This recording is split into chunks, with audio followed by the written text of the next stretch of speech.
السلام عليكم ورحمة الله وبركاته. نحمده ونصلي على رسوله الكريم أما بعد. فقد قال الله سبحانه وتعالى في القرآن المجيد: أعوذ بالله من الشيطان الرجيم. بسم الله الرحمن الرحيم. وما أرسلنا في قرية من نبي إلا أخذنا أهلها بالبأساء والضراء لعلهم يضرعون. صدق الله العظيم. وقال رسول الله صلى الله عليه وسلم: والذي نفسي بيده لو لم تذنبوا لذهب الله بكم ولجاء بقوم يذنبون فيستغفرون الله فيغفر لهم أو كما قال عليه الصلوات والتسليمات. கண்ணியத்திற்குரிய அல்லாஹ்வின் நல்லடியார்களே, கடந்த வாரங்களில் ஸ்ட்ரெஸ், மன அழுத்தம் எதனால் உருவாகிறது, உலகில் 3 நபர் இதிலே பாதிக்கப்பட்டிருக்கின்றார் என்பது போன்ற பல்வேறு வகையான விஷயங்களை பார்த்தோம். குறிப்பாக சூசைடுக்கு முதல் காரணமே ஸ்ட்ரெஸ் தான் என்பதாக பார்த்தோம். இப்போ எஸ்ஐஆர் ஃபார்ம் தேர்தல் ஆணையம் சிலர்களுக்கு அந்த பொறுப்பை கொடுத்து மக்களிடம் ஒவ்வொரு நாளும் நீங்கள் 100 ஃபார்ம்களை ஃபில்அப் பண்ணி கொடுக்க வேண்டும் என்று சொல்லியிருக்கிறது. அந்த பொறுப்பெடுத்தவர்களில் அந்த ஃபார்மை ஃபில்அப் பண்ண முடியாமல் மேலிடங்கள்லேருந்து இவர்களுக்கு ஃபோனுக்கு மேல் ஃபோன் போட்டு டார்ச்சர் கொடுத்ததின் விளைவாக 4 பேர் இதுவரை தற்கொலை பண்ணியிருக்கிறாங்க. நேற்றைய தினம் நம்முடைய முஸ்லீம் சகோதரி ஒரு பெண், இதிலே இந்த பொறுப்பை எடுத்த ஒரு முஸ்லீம் சகோதரியும் ஸ்ட்ரெஸ்ஸின் காரணமாக தற்கொலை செய்திருக்கிறார். ஆக அருமையானவர்களே, இந்த மன அழுத்தம் எதனால் உருவாகிறது, அதற்குண்டான காரணங்கள் என்ன என்று நாம் கேட்டால் ஒவ்வொருவரும் ஒரு வகையான காரணத்தை சொல்லலாம். உண்மையிலேயே ஒருவருக்கு ஸ்ட்ரெஸ் உருவாகுவதனுடைய உண்மையான காரணம் என்ன என்பதை அல்லாஹ் சுப்ஹானஹு வ தஆலா பதிவு செய்கிறார். ஒரு மனிதனுக்கு சோதனை வருவது, வேதனை ஏற்படுவது, கவலை, துக்கம், டிப்ரெஷன், நீண்ட நாள் மன அழுத்தங்கள், துயரங்கள், இவைகளெல்லாம் ஏன் ஏற்படுகிறது தெரியுமா? அகத்னாஹும் பிமா கானூ யக்ஸிபூன் என்று அல்லாஹ் பதிவு செய்கிறார். அவர்கள் செய்கின்ற பாவங்களின் காரணமாகத்தான் நாம் அவர்களை தண்டிக்கின்றோம், சோதனைக்கு உள்ளாக்கின்றோம் என்று அல்லாஹ் பதிவு செய்கிறார். எனவே அருமையானவர்களே, நம்முடைய வாழ்க்கையில் நாம் சந்திக்கக்கூடிய அது சிறிய சோதனையாக இருந்தாலும் பெரிய வேதனையாக இருந்தாலும் அனைத்துமே நாம் ஏதேனும் ஒரு பாவத்தை செய்திருப்போம் அல்லது செய்து கொண்டிருப்போம், அதன் விளைவாகத்தான் அதை அனுபவிக்க வேண்டிய நிலையில் நாம் தள்ளப்பட்டிருக்கின்றோம் என்பதை அல்லாஹ் சுப்ஹானஹு வ தஆலா குர்ஆனில் பதிவு செய்கிறார். وَلَوْ أَنَّ أَهْلَ الْقُرَى آمَنُوا وَاتَّقَوْا لَفَتَحْنَا عَلَيْهِمْ بَرَكَاتٍ مِنَ السَّمَاءِ وَالْأَرْضِ. அந்த கிராமவாசிகள், ஊர் மக்கள் ஈமான் கொண்டு இறையச்சத்தோடு அல்லாஹ்வை பயந்து தக்வாவோடு இருந்திருந்தால் நாம் வானத்திலிருந்தும் பூமியிலிருந்தும் நம்முடைய வளங்களை, பரக்கத்துக்களை, அபிவிருத்திகளை நாம் அவர்களுக்கு திறந்து விட்டிருந்திருப்போம். வலாக்கின் கல்லபூ, ஆனால் அவர்கள் அவ்வாறு செய்யவில்லை. நான் கொண்டு வந்த உபதேசத்தை மறுத்தார்கள். நான் கொண்டு வந்த எச்சரிக்கைகளை அவர்கள் துணிச்சலாக செய்ய ஆரம்பித்து விட்டார்கள். அவர்கள் செய்த பாவத்தின் காரணமாக நாம் அவர்களை பிடித்துக் கொண்டோம், தண்டித்தோம் என்று அல்லாஹ் பதிவு செய்கிறான். அடுத்து கேட்பான்,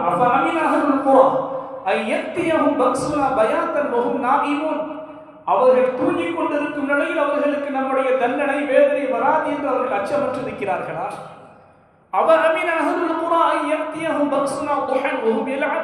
அல்லது பகலில் அவர்கள் விளையாண்டு கொண்டிருக்கும் நேரத்தில் அவர்களுக்கு எந்த வகையான வேதனையும் வராது என்று அவர்கள் நிம்மதியாக இருக்கின்றார்களா?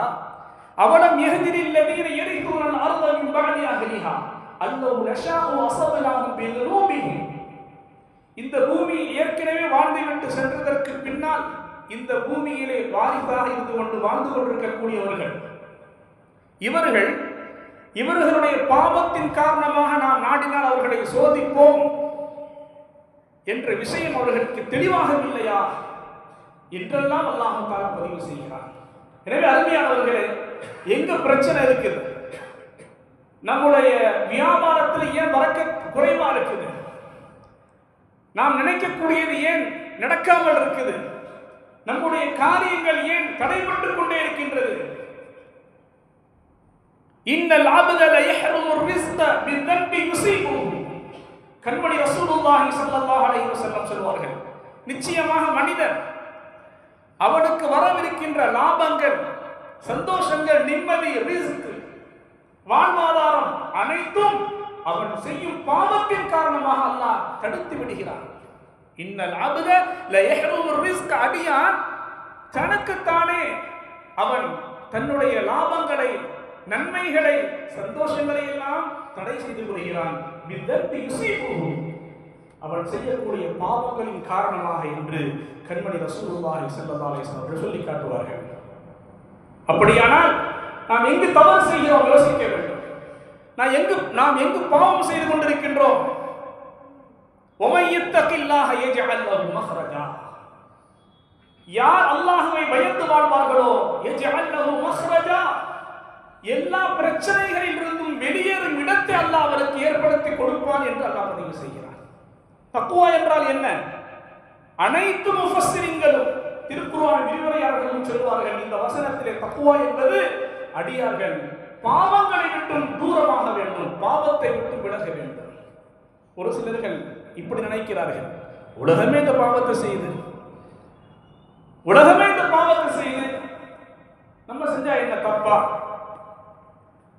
அல்லாஹ் குர்ஆனில் சூரா மாஇதாவின் 100வது வசனம் அல்லாஹ் பதிவு செய்கிறான், குல், நபியே சொல்லி விடுவீராக, லா யஸ்தவில் ஹபீஸ் வத் தய்யிப், நல்லதும் கெட்டதும் சமமாகாது. வலவ் அஅஜபக கஸரத்துல் ஹபீஸ், நபியே அந்த கெட்டது உலகம் முழுக்க செய்றாங்கல்ல, எல்லாரும் செய்றாங்கல்ல, எல்லாரும் ஆமோதிக்கிறாங்க இல்லையா, அந்த தீமை உங்களுக்கு அது ஆச்சரியத்தை ஊட்டினாலும் சரிதான், கெட்டதுதான். நல்லதும் கெட்டதும் சமமாகாது. ஃபத்தகுல்லாஹ, அல்லாஹ்வை அஞ்சிக் கொள்ளுங்கள், யா உலில் அல்பாப். இதை சொல்லிட்டு அல்லாஹ் சொல்லி காட்டுற, அறிவுடையவர்களே, நல்லதும் கெட்டதும் ஒருபோதும் சமமாகாது. அது உங்களுக்கு மற்ற மக்கள், கோடிக்கணக்கான மக்கள் அந்த தவறு செஞ்சாலும் சரிதான், நன்மையும் தீமையும் சமமாகாது. அறிவுடையவர்களே, அல்லாஹ்வை அஞ்சிக் கொள்ளுங்கள், லஅல்லக்கும் துஃப்லிஹூன், நீங்கள் நேர்வழி பெறலாம். என்னவாக இருந்தால் மனிதன் தான், மனிதனுடைய இயற்கை சுபாவம் பாவம் செய்ய வேண்டிய ஒரு சூழல் உண்டாகிவிடும்.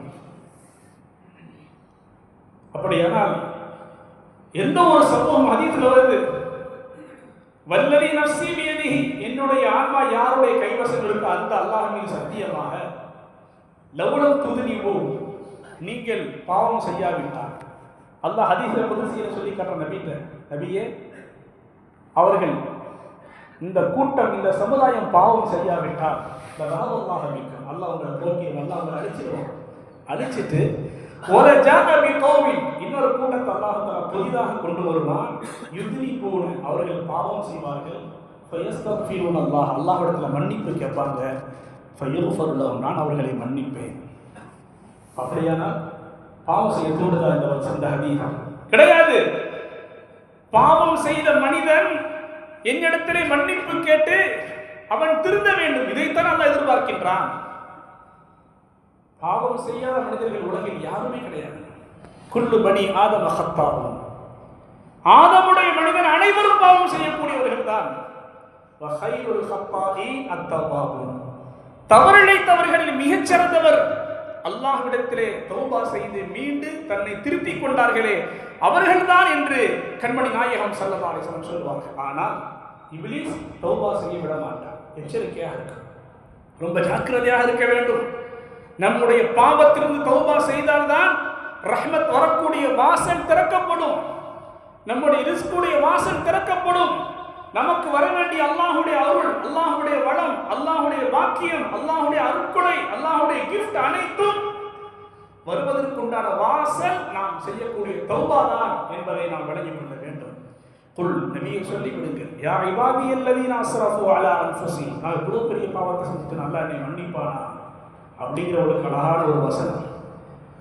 குல் சொல்லி விடுங்கள், யா இபாதியல்லதீன அஸ்ரஃபு அலா அன்ஃபுஸிஹிம், தங்களுக்கு தாங்களே அநியாயம் செய்து கொண்டவர்களே, அநியாயம் செய்து கொண்டவர்களே, லா தக்னது மின் ரஹ்மத்தில்லாஹ், அல்லாஹ்வுடைய அருளை விட்டு நீங்கள் நிராசையாகி விடாதீர்கள் என்று சொல்லிவிட்டு அடுத்து அல்லாஹ் சொல்லி காட்டுவான், இன்னல்லாஹ யக்ஃபிரு துனூப ஜமீஆ, அல்லாஹ் தஆலா அனைத்து பாவங்களையும் மன்னிப்பான். சுப்ஹானல்லாஹ். நீங்க மேகமுட்ட வானமுட்ட பாவங்களை செய்தாலும் உங்களுக்கு நீங்கள் தௌபா செய்து விட்டால், மன்னிப்பு கேட்டு விட்டால், வானம் முட்ட உங்களுக்கு மன்னிப்பை அல்லாஹ் தந்து விடுவான். இதுதான் அல்லாஹ். இன்ன ரப்பக வாசிஉல் மக்ஃபிரா, நிச்சயமாக உம்முடைய ரப் இருக்கின்றான இறைவன், படைத்து பரிபாலிப்பவன், விசாலமான மன்னிப்புடையவன். நீங்கள் எவ்வளவு பெரிய பாவத்தையும் செய்திருக்கலாம், ஏதோ நடந்துவிட்டது, நீங்கள் அல்லாஹ்விடத்திலே மன்னிப்பு கேட்டால் அல்லாஹ் உடனடியாக மன்னிக்க தயாராக இருக்கின்றான். அன்னி அனல் கஃபூர் ரஹீம், நிச்சயமாக மிக்க மன்னிக்க கூடியவன், மிக்க இரக்கமுள்ளவன் என்று அல்லாஹ் பதிவு செய்கிறான். எனவே அருமையானவர்களே, நாம் தௌபா செய்வோமையானால் கண்டிப்பாக அல்லாஹ் நம்முடைய அடைப்பட்ட வாசல்களை அல்லாஹ் திறந்து விடுவார் என்பதில் எந்த சந்தேகமும் கிடையாது. வமா அஸாபக்கும் மின் முஸீபா, உங்களுக்கு ஏற்படக்கூடிய எந்த ஒரு துன்பமாக இருக்கட்டும், சின்னதாக இருக்கட்டும் பெருசாக இருக்கட்டும், எந்த துன்பமாக இருக்கட்டும், அது ஏன் வருதுங்க? ஃபபிமா கஸபத், உங்களுடைய கரங்கள் சம்பாதித்ததன் விளைவாகத்தான். உங்களுடைய கரங்கள் என்றால் மனிதனுடைய கரம் தான் மிக முக்கியமான ஒரு அங்கமாக இருக்கு. எனவே அப்படி சொல்கிறான், உங்களுடைய உடல் உறுப்புகள் செய்த பாவத்தின் காரணமாகத்தான். ஆனாலும் வயாஃபு அன் கஸீர், அல்லாஹ் அதிகமானதை மன்னித்து விடுகிறான் என்பதாகவும் அல்லாஹ் பதிவு செய்கிறான். அப்படியான ரீசன் ஃபார் ப்ராப்ளம், இந்த ப்ராப்ளத்தை அல்லாஹ் ஏன் உண்டாக்கணும்? ஸ்ட்ரெஸ்ஸை உண்டாக்கி அல்லாஹ் தஆலா தௌபா கேளுங்க, மனிதன் பாவம் செய்யக்கூடியவன் தான், தௌபா செய்யுங்கலாம் ஏன் அல்லாஹ் செய்யணும்? சுப்ஹானல்லாஹ். பாருங்க அதுக்கு என்ன ரீசன், ஏன் அல்லாஹ் இப்படி எல்லாம் செய்யணும்? வமா அர்சல்னா ஃபீ கர்யத்தின் மின் நபிய்யின் இல்லா அஹத்னா அஹ்லஹா பில் பக்ஸாஇ வத் தர்ரா, நாம் நபிமார்களை அனுப்பி வைத்து ஒவ்வொரு ஊரில் உள்ள மக்களையும் அம்மக்கள் பணிந்து நடப்பதற்காக வறுமையாலும் பிணியாலும் நாம் அவர்களை பிடிக்காமல் இருந்ததில்லை. தன்னிட்ட பணிஞ்சு வரணும் என்பதற்காகத்தான் அல்லாஹு தஆலா இந்த சோதனைகளை அல்லாஹ் அனுப்புகிறான். அல்லாஹ் எதிர்பார்க்கிறான், அடியான் என்னிடத்திலே பணிந்து நடக்க வேண்டும், பணிந்து வர வேண்டும். அல்லாஹ் எவ்வளவு கிருபையானது தெரியுமா? ஃபிரௌன் எவ்வளவு பெரிய கொடியவன். அன ரப்புக்கும் ஆலா என்று சொல்லவன், நான் தான் உங்களில் மிக உயர்ந்த ரப்பு. நிறைய பேர் நான் தான் அல்லான்னு சொல்லிட்டான். ஃபிரௌன் அல்லான்னு சொல்லல, ரப்பு என்பதாக சொன்னான். நான் புத்தகத்தில் படிச்சிருக்கிறேன், ஒரே ஒரு அரசன் மட்டும் தன்னை அல்லான்னு சொன்னான். அவனுடைய நிலை என்ன ஆனது தெரியுமா? அவன் மூத்தாகும் பொழுது அவனுடைய குடல்கள் எல்லாம் அவனுடைய பின்துவாரத்தின் வழியாக வெளியேற்றப்பட்டு அவன் இறந்து போனான், மாண்டு போனான். ஃபிரௌன் சொல்கிறான், நான் தான் உங்களில் உயர்ந்த ரப்பு என்பதாக சொன்னான். அப்படிப்பட்ட ஃபிரௌனையே அல்லாஹு தஆலா சன்னஞ்சன்னமாக எப்படியா திரும்பி விடுவானா என்று அல்லாஹு தஆலா ஃபர்ஸன் அலைஹிம் தூஃபான், வெள்ளத்தை அல்லாஹ் அனுப்பி பார்த்தான், திருந்தல. வல் ஜவான், வெட்டுக்கிளிகளை சோதனையாக அனுப்பி பார்த்தான், திருந்தல. வல் கும்பல், எதுல பார்த்தாலும் பேனு, அப்பவும் திருந்தல. வல் தஃபாதி, எங்க பார்த்தாலும் தவளையுடைய தொல்லைகள் தாங்க முடியல. வத்தம், எங்க பார்த்தாலும் ரத்தம். கிளாஸ்ல தண்ணி இருக்கும், அது குடிக்கும்போது ரத்தமா மாறிடும். இப்படி அல்லாஹ் சோதித்து பார்த்தான். ஆயாத்தி முஃபஸ்ஸராத், இப்படி பல்வேறு வகையான அத்தாட்சிகளை கொடுத்து பார்த்தான். அவன் படிந்து வர்ற மாதிரி இல்லை. ஃபஸ்தக்பரு, அவன் பெருமை அடித்தான். எனவே அல்லாஹ் என்ன செய்தான்? அதற்கு தக்கவாறு அவனை கடலிலே மூழ்கி அவனை கேவலப்படுத்தி விட்டான். காஃபிர்களை அல்லாஹ் சோதிப்பான், கைவிட்டு விடுவான். முஃமின்களை முஸ்லிம்களை அல்லாஹ் சோதிப்பான், அவன் அல்லாஹ் கைவிட மாட்டான். எந்த முஸ்லிம்களை சோதிப்பானோ ஒரு சிறு துளி ரஹ்மத்தாவது அவர்கள் மீது ஒட்டிக்கொண்டே இருக்கும் என்பதில் எந்த வகையான சந்தேகமும் கிடையாது. சோதனை வரலன்றதான் பிரச்சனை. நபியிடத்துல ஒரு மனிதர் வர்றாரு, வந்து உட்கார்ந்து இருக்காரு. நபி ஸல்லல்லாஹு அலைஹி வஸல்லம் பேசிட்டு இவ்வளவு தலைவலிங்கிறாங்க. தலைவலியா அப்படின்னா என்னன்னு கேட்டார். அவர் நபி ஸல்லல்லாஹு அலைஹி வஸல்லம் சொன்னாங்க, உனக்கு தலைவலி வந்தது இல்லையா? இல்லையா ரசூலுல்லாஹ், தலைவலி அப்படின்னா என்னன்னு கேட்டார். நபி ஸல்லல்லாஹு அலைஹி வஸல்லம் சொன்னாங்க, தலைவலிங்கிறது தலையில் தோலுக்கும் சதைக்கும் மத்தியில் காற்றோட்டம் ஏற்படும், அதுதான் தலைவலியாக உருவாகும் என்பதாக சொன்னாங்க. அவர் எழுந்திரிச்சு போறார். சபை முடிஞ்ச பிறகு அவர் போகும்போது சொன்னாங்க ஸல்லல்லாஹு அலைஹி வஸல்லம், நரகவாசியை பார்க்கறதா இருந்தா அந்த அவரை பார்த்துக்கிறீங்க அப்படின்னா. அல்லாஹ் தஆலா சோதிக்கிறதுக்கு அவனுக்கு பூமியில கூட அல்லாஹ் சிறு தலைவலியை கூட அவர் கொடுக்கிறாங்களா? இப்போ சோதனை வரவேண்டதான் பிரச்சனைங்க. சோதனை வருவது அல்லாஹ் நம் மீது அன்பு வைத்திருக்கிறார் என்பதற்கு அடையாளம். நம்மை அல்லாஹ் தூய்மைப்படுத்துவதற்கு அல்லாஹ் நமக்கு சோதனையை தருகின்றான். நபி ஸல்லல்லாஹு அலைஹி வஸல்லம் கேட்கப்பட்டது, ஐயும் நாசி அஷத்துல் பலா, மனிதர்களில் யார் அதிகம் சோதிக்கப்பட்டவர்கள், துன்பத்தால் பாதிக்கப்பட்டவர்கள், ஸ்ட்ரெஸ்ஸால் பாதிக்கப்பட்டவர்கள் யார், டிப்ரெஷன்ல யார் பாதிக்கப்பட்டவங்க? சொன்னாங்க ஸல்லல்லாஹு அலைஹி வஸல்லம், அம்பியா, நபிமார்கள். சும்மல் அம்சல், பின்பு அவர்கள் போன்றவர்கள். ஃபல் அம்சல், பின்பு அவர்களுக்கு ஒத்தவர்கள். அடுத்து சொன்னார்கள், யுபத்தல் ரஜுலு அலா ஹஸ்பி தீனிஹி, ஒரு மனிதன் அவனுடைய மனநிலைக்கு ஒப்ப அவன் சோதிக்கப்படுகிறான். ஃபஇன் கான ஃபீ தீனிஹி ஸலாபா, மார்க்கத்தில் உறுதியானவனாக இருந்தான், அல்லாஹ்வின் மீது, ரசூலின் மீது, குர்ஆனின் மீது, ஹதீஸின் மீது ரொம்ப ஆழமாக உறுதியாக நம்பிக்கை கொண்டிருந்தால், ஸீத ஃபீ பலாஹி, அதே அளவிற்கு அவனுடைய சோதனையும் அதிகரிக்கப்படும் என்பதாக சொன்னார்கள் ஸல்லல்லாஹு அலைஹி வஸல்லம். அப்படியான நபிமார்கள் ஏன் சோதிக்கப்பட வேண்டும்? அல்லாஹ்வுக்கு நெருக்கமானவர்கள் ஆயிற்றே. அவர்கள் மனித குலத்திற்கு வழிகாட்டிகள். அவர்களின் வாழ்க்கையில் தான் நமக்கு பாடம் இருக்கின்றது. அவர்கள் சோதனையுடைய நேரத்தில் எப்படி நடந்து கொண்டார்கள்? 3 விஷயம். ஒன்று, தவக்குல், இறைவனையை சார்ந்திருந்தார்கள். இரண்டாவது, சபர், பொறுமை காத்தார்கள், பொறுமையாக இருந்தார்கள். மூன்றாவது, இஸ்திகாமத், உறுதியாக இருந்தார்கள். இந்த சோதனை இறைவன் தருகின்றான், அது எனக்கு நன்மைக்காகத்தான் இருக்கும். உறுதியாக இருந்தார்கள். இதிலே அல்லாஹ் எனக்கு நன்மையை வைத்திருக்கின்றான். குர்ஆனில் அல்லாஹ் பதிவு செய்வான், சூரா அலம் நஷ்ரஹ் லக ஸத்ரக ஃபஇன்ன மஅல் உஸ்ரி யுஸ்ரன் இன்ன மஅல் உஸ்ரி யுஸ்ரா. கஷ்டத்துடன் லேசு இருக்கிறது, துன்பத்துடன் இன்பமும் சேர்ந்து வரும் என்று அல்லாஹ் 2 முறை சொல்லி காட்டுகிறார். இன்ன மஅல் உஸ்ரி, கஷ்டம் அப்படிங்கிற அந்த உஸ்ரிங்கிற வார்த்தையில அலிஃப் லாம் அல்லாஹ் சேர்த்து வச்சிருக்கிறான். யுஸ்ரன், லேசு, இன்பம், மகிழ்ச்சி அப்படிங்கிற அந்த வார்த்தையில அலிஃப் லாம் அல்லாஹ் சேர்க்கல. இன்ன மஅல் உஸ்ரில் யுஸ்ரா இல்ல, இன்ன மஅல் உஸ்ரி யுஸ்ரன். அப்ப உஸ்ர், அந்த கஷ்டங்கிற அந்த அரபி வார்த்தையில அலிஃப் லாம் அல்லாஹ் சேர்த்திருக்கிறானா ஒரே ஒரு கஷ்டத்தை குறிக்கும். யுஸ்ரன் அதுல அல்லாஹ் அலிஃப் லாம் சேர்க்க, அலிஃப் லாம் சேர்த்திருந்தா, அல் யுஸ்ரன் சேர்த்திருந்தா ஒரு நன்மை, ஒரு இன்பம் தான் குறிக்கும். ஆனால் கஷ்டத்தை அல்லாஹ் சொல்லும் பொழுது ஒரு கஷ்டம் என்றும், இஷ்டத்தை, இன்பத்தை அல்லாஹ் சொல்லும் பொழுது பல இன்பங்கள் என்பதாக அல்லாஹ் இந்த வசனத்தை நமக்கு சொல்லி காட்டுகிறான். என்றால் ஒரு கஷ்டத்திற்கு பின்னால் உங்களுக்கு பல நன்மைகளை, பல பாக்கியங்களை, பல அந்தஸ்துகளை உங்களுக்கு அல்லாஹ் வழங்க இருக்கிறான். எனவே நமக்கு வரக்கூடிய சோதனை, கஷ்டம், அது பல நன்மைகளோடு வருகிறது ஒரு முஃமினை பொறுத்தவரை. எனவே நாம் அதிலே பொறுமையாக இருப்போமேயானால் கண்டிப்பாக அல்லாஹ் சுப்ஹானஹு வ தஆலா அந்த கஷ்டத்திற்கு பிறகு அல்லாஹ் நமக்கு லேசாக்கி வைத்திருக்கின்றான். அந்த துன்பத்திற்கு பிறகு அதற்குள்ளே இன்பங்கள் மறைந்திருக்கின்றன. இகழ்ச்சிக்கு பின்னால் அதற்குள்ளே புகழ்ச்சிகள் மறைந்திருக்கின்றன என்பதைத்தான் ஒரு முஃமின் பார்ப்பான்.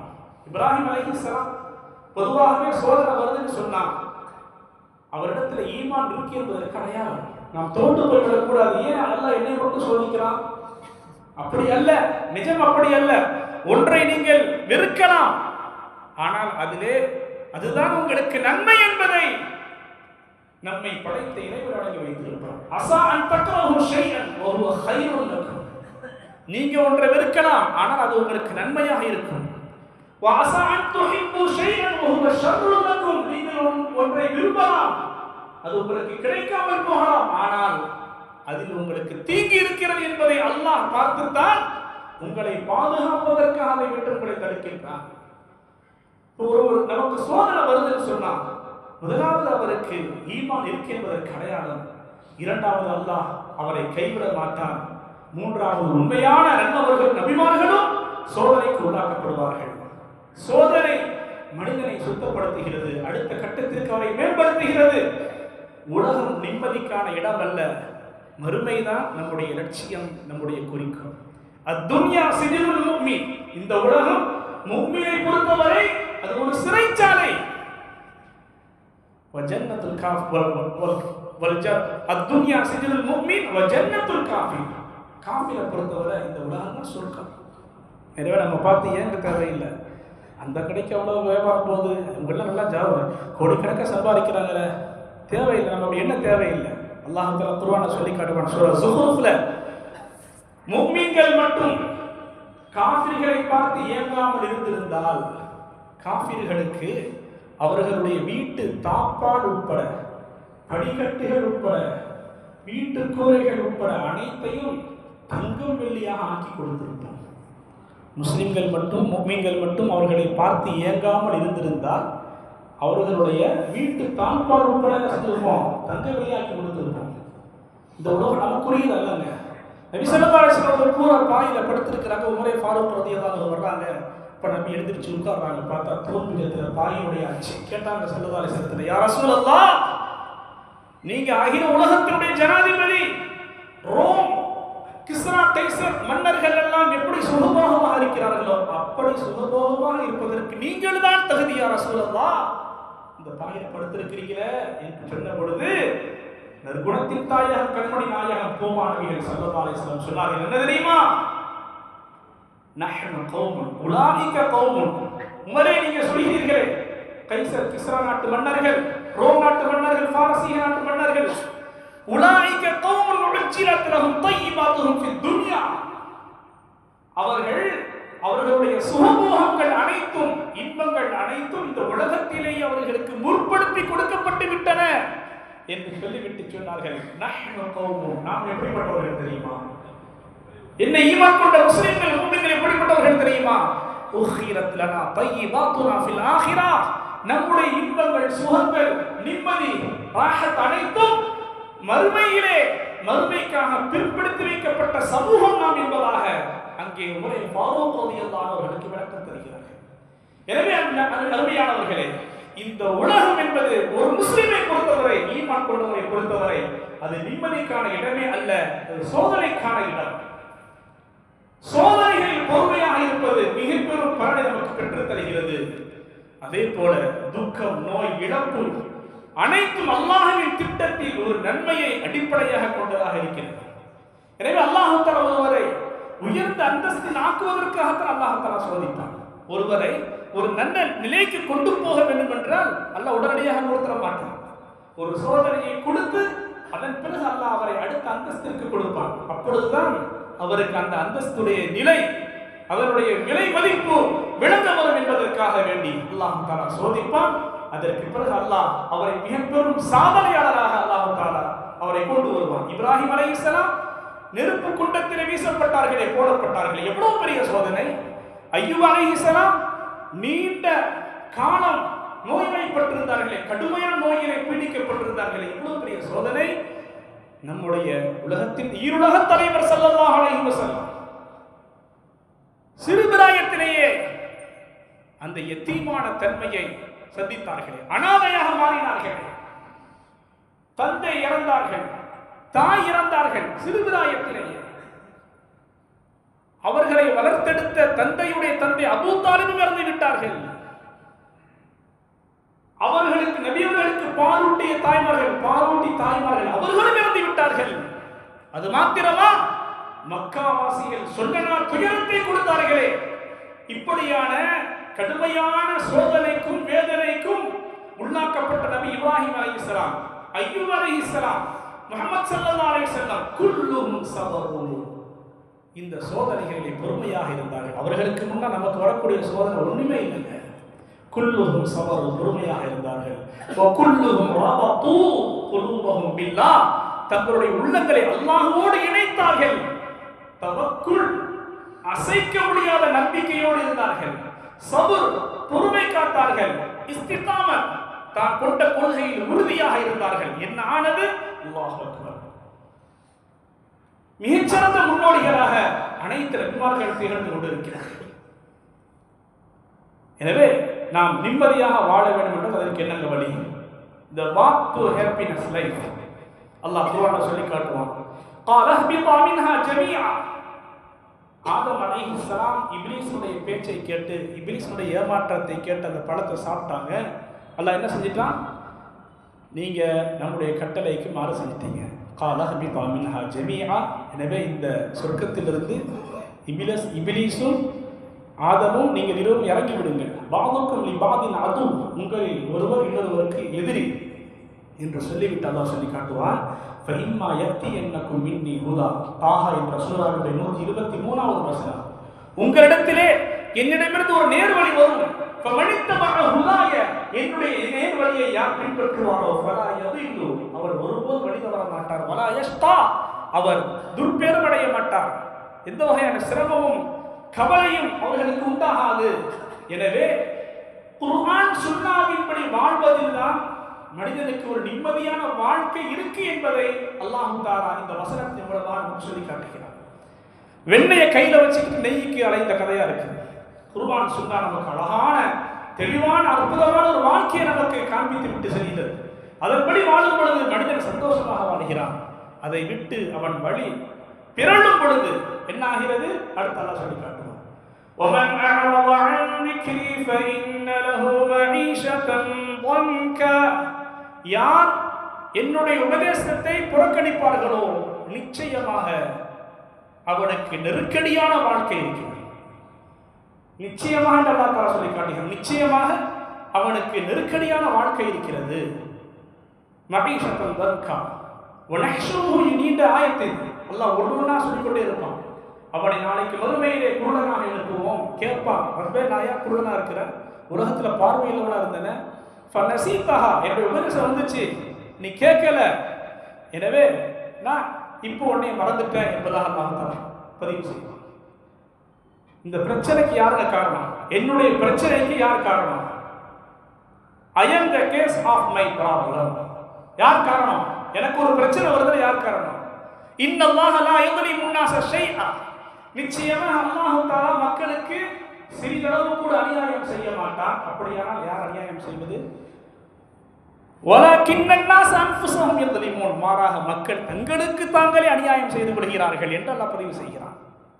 ஆதமுடைய மக்களை லா யஃப்தினன்னக்கும் ஷைத்தான் கமா அக்ரஜ அபவைக்கும் மினல் ஜன்னah. அல்லாஹ் எச்சரிக்கை செய்கிறான், உங்களுடைய பெற்றோரை ஷைத்தான் ஏமாற்றி வெளியாக்கியதை போல உங்களையும் அவன் ஏமாற்றி குழப்பத்தில் ஆழ்த்திவிட வேண்டாம் என்று அல்லாஹ் நமக்கு உபதேசம் செய்திருக்க, இன்னைக்கு நம்ம எத்தனை பேர் ஷைத்தானுடைய பேச்சை கேட்டு நாம் வழி தவறி கொண்டிருக்கின்றோம். தொழுங்க என்று அல்லாஹ் பதிவு செய்யலாம், நம்மள எத்தனை பேர் தொழுகிறோம்? இந்த சபையில எத்தனை பேர் ஃபஜ்ருடைய தொழுகையை போன வெள்ளிக்கிழமையிலிருந்து இந்த வெள்ளிக்கிழமை வரைக்கும் விடாமல் தொழுதிருக்கிறோம்? எத்தனை பேர் தொழுதிருக்கிறோம்? லொஹராசன் மகரி விஷா, சின்ன குழந்தை கூட மக்தப்ல கூட தொழுவாங்க, அது பெரிய விஷயமே இல்லை. அது தொழுவது கூட சில பேருக்கு அவ்வளோ கஷ்டமா இருக்கு. என்ன சோபல்! அல்லாஹ் அக்பர். தொழுங்கள் அல்ல எத்தனை கட்டளை இடுகிறான்.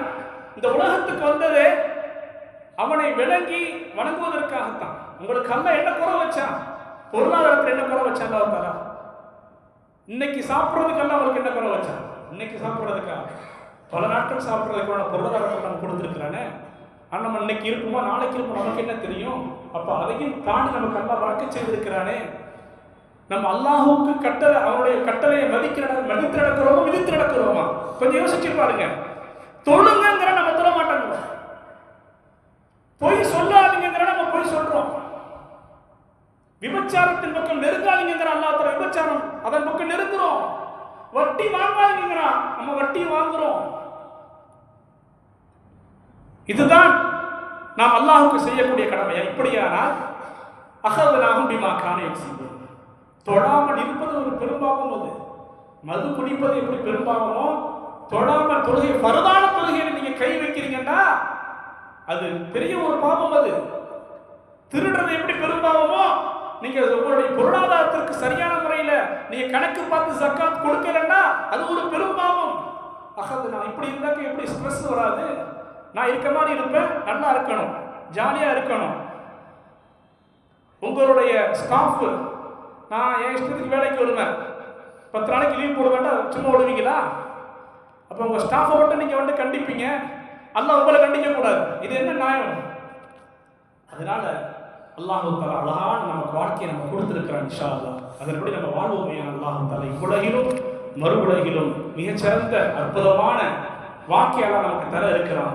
மன் அமில சாலிஹன் மின் ذكر أو أنثى وهو مؤمن, ஈமான் கொண்ட நிலையில் யார் நல்ல அமல்களை செய்வார்களோ فلنحيينه حياة طيبة, அல்லாஹ் அவருக்கு மனமான சுகமான சுகந்தமான வாழ்க்கையாக நாம் இந்த உலகத்திலே வாழச் செய்வோம். அல்லாஹ்வுடைய வாக்குறுதியாக இருக்கு.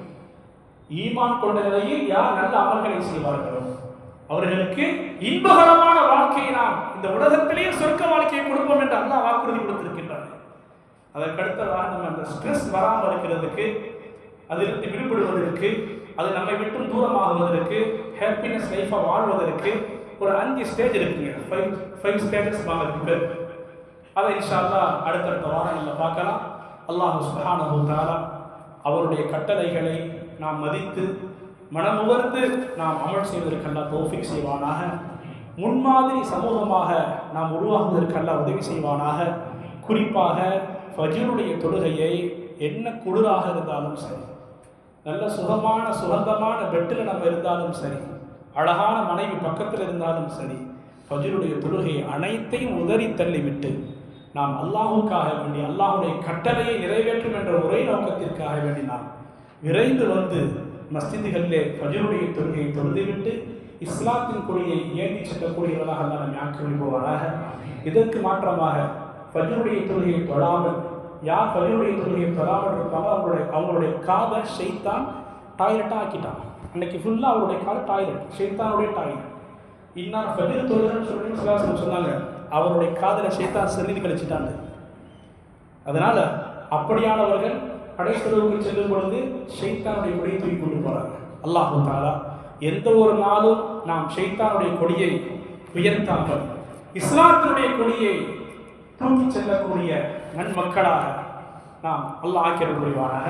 அடுத்ததாக முக்கியமான ஒரு அறிவிப்பு, இன்ஷா அல்லாஹ் நம்முடைய பள்ளிவாசல்ல வரக்கூடிய புதன்கிழமை 26ஆம் தேதி கண்ணியத்திற்கு நம்முடைய பள்ளியினுடைய நிர்வாகிகளுடைய முன்னிலையில் இன்ஷா அல்லாஹ் உங்களுக்காக வேண்டி வியாபாரம் குறித்த மாபெரும் ஷரியத் விளக்க மாநாடு.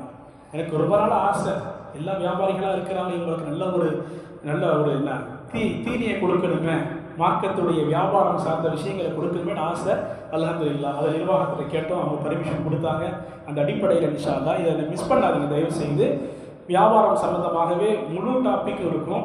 அதில் 2 அமர்வுகள். முதலாவது அமர்வு அசர் முதல் மகரிப் வரை, அசர் தொழுகை 4 மணிக்கு சரியாக. இரண்டாவது அமர்வு மகரிபிலிருந்து இஷா வரை. இஷா எப்பொழுது 8 மணிக்கு நடைபெறும். இன்ஷா அல்லாஹ் புதன்கிழமை மட்டும் அந்த ப்ரோக்ராம் அன்னைக்கு மட்டும் இஷாவுடைய தொழுகை அநேகமாக ஒரு 9 மணி 9:15 இன்ஷா நடைபெறும். அதில் முக்கியமாக பேசக்கூடியவங்க முகமது சாதாத் மன்படி, இவங்க அடையாள இமாமா இருக்கிறாங்க. தலைப்பு உண்மை உழைப்பு நேர்மை அப்படிங்கிற தலைப்பில் அசருக்கு பிறகு பேசுவாங்க. அதுக்கு பிறகு முகமது ஷாஃபி வாஹிதி, இவங்க குன்றத்தூரில் இமாமா இருக்கிறாங்க, ஹலால் ஹராம் அப்படிங்கிற தலைப்பில் பேசுவாங்க. அடுத்து சதகத்துல்லா பாக்கவி, இவங்க ரங்கராஜபுரத்தில் இமாமா இருக்கிறாங்க, பெருமானார் ஏற்படுத்திய பொருளாதார புரட்சி அப்படிங்கிற தலைப்பில் பேசுவாங்க. அடுத்து மகரிபுக்கு பிறகு சையத் அஹமது அலி பாக்கவி ஹஜ்ரத் பால்மருத்தூரில் இமாமா இருக்கிறாங்க, இஸ்லாமிய வியாபாரிகளால் பரவிய இஸ்லாம் அப்படிங்கிற தலைப்பில். அதுக்கு பிறகு மிக முக்கியமான 3 பேச்சாளர்கள், சிறப்பு பேச்சாளர்கள். அதில் முதலாவது அப்துல்லா மக்கி காஷிஃபி, காயல்பட்டினத்தை சேர்ந்தவங்க, காஷிஃபுல் மதரசாவுடைய பேராசிரியராக இருக்கிறாங்க. இவங்க வியாபாரமும் ஒரு இபாதத்தே, வியாபாரமும் ஒரு இபாதத்தே, எப்படி தொழுகை ஒரு வணக்கமோ நோன்பு ஒரு வணக்கமோ நீங்கள் செய்யக்கூடிய வியாபாரமும் அதுவும் வணக்கம்தான் என்ற தலைப்பில் பேச இருக்கிறாங்க. அடுத்து டாக்டர் எம் ஹலீல் அஹமது முனீரி, அவங்க முன்மாதிரி வணிக இஸ்லாமிய சமூகம் என்ற தலைப்பில் பேசுவாங்க. கடைசியாக அதாவது போர் பீரங்கி என்று சொல்லலாம், பாலவாக்கத்தைச் சேர்ந்த அபூபக்கர் உஸ்மானி ஹஜ்ரத் அவர்கள் வியாபாரத்தில் நிதி அழுத்தமும் மன அழுத்தமும் என்ற தலைப்பின் கீழ் இப்படியாக இன்ஷா அல்லாஹ் பேச இருக்கிறாங்க. அனைவரும் புதன்கிழமை அன்று இன்ஷா அல்லாஹ் அசரிலிருந்து இஷா தொழுகை வரை இருந்து எல்லோரும் கேட்டு நம்முடைய வாழ்க்கையில் அதை கொண்டு வருவதற்கு அல்லாஹ் தௌஃபீக் செய்வானாக. வஆகிரு தஅவானா அல்ஹம்துலில்லாஹி ரப்பில் ஆலமீன்.